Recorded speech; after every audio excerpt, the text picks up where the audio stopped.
Hey everybody, Nick Espinosa, your chief security fanatic here, and today we actually have to talk about X, aka, or I should say formerly known as Twitter, because it's no place to conduct business. Just ask the former president, Donald Trump. Now, before I dive into the facts on the ground of what broke today and why I wanted to analyze this, I'm going to be very clear in this video slash podcast. This is not, and I repeat, not about analyzing former President Trump's legal woes, his issues, anything like that. I seriously do not care if you love or you hate the guy, but the news today on the technology privacy front underscores our misconceptions basically about what online privacy actually is when it comes to major social media platforms. And so this is a really good case for that. It's also very relevant in the news if you didn't hear about this today, because again, there's a million things going on in Donald Trump's orbit. Again, I don't care if you love or hate the guy.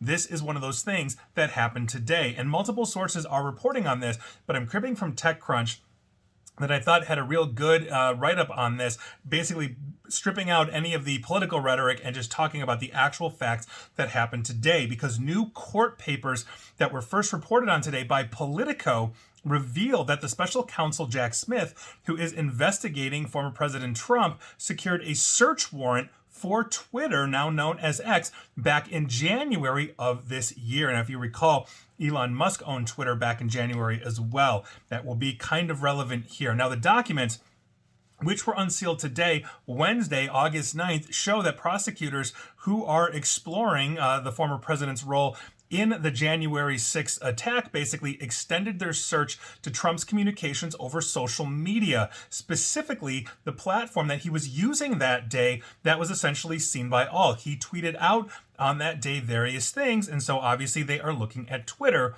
to see if he had any internal or private communications. Now, a federal judge signed this search warrant back in January, which then allowed prosecutors to secretly, and I underscore secretly, obtain access to the Twitter account to basically preclude Trump, or rather the former president, from, quote, and I quote directly, an opportunity to destroy evidence, change patterns of behavior, or notify Confederates, end quote, according to the documents. Now, on a tangent to that situation, those kinds of warrants are actually very common if the prosecutors fear that evidence can be tampered with in some way, shape, or form. And again, I am not saying that the former president would have tampered with anything. I am not getting political. But if the prosecutors fear that, then they can receive these providing they have sufficient evidence, and there is a chain of custody for that evidence, or suspicion based on other evidence, and that is essentially what the prosecutors did here. Now, it is not immediately clear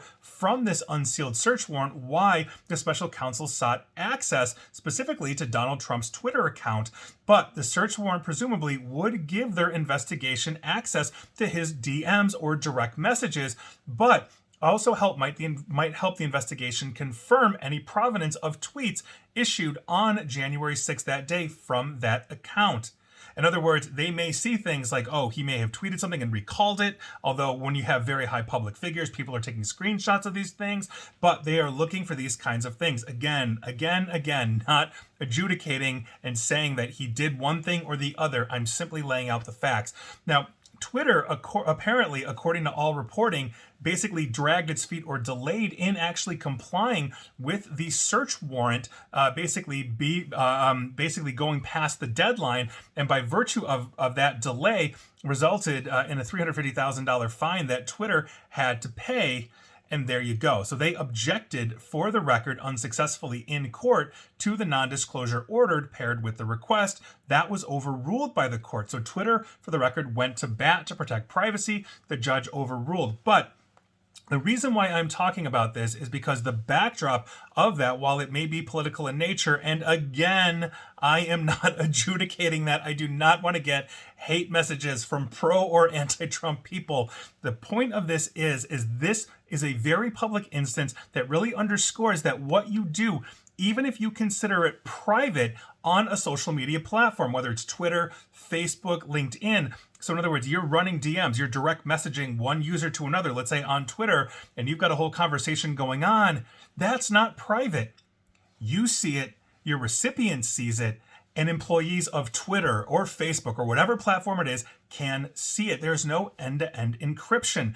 If they were promising that kind of privacy, then there would be no way whatsoever for Twitter to comply with that court order. In the same way that the Signal app, which is an end-to-end encrypted secure messaging app, they cannot comply with court orders because they literally state, we don't record anything, we don't have access to anything, we don't own anything, we as employees of Signal cannot see anything. But when it comes to social media, that's what we're talking about. So make sure that when you are conducting business, or you are doing things in a sensitive nature, or even just talking with friends, across Facebook Messenger or Twitter DMs or whatever that is, understand that's not a private message. If you're pouring your heart out to your best friend or a family member on Facebook Messenger, it's you, your friend Mark Zuckerberg, and like 80,000 employees that can read those messages, and they do. And if for whatever reason that comes up in court because of some tangential issue in your life, they can now read this as well. Think Michael Scott's diary in The Office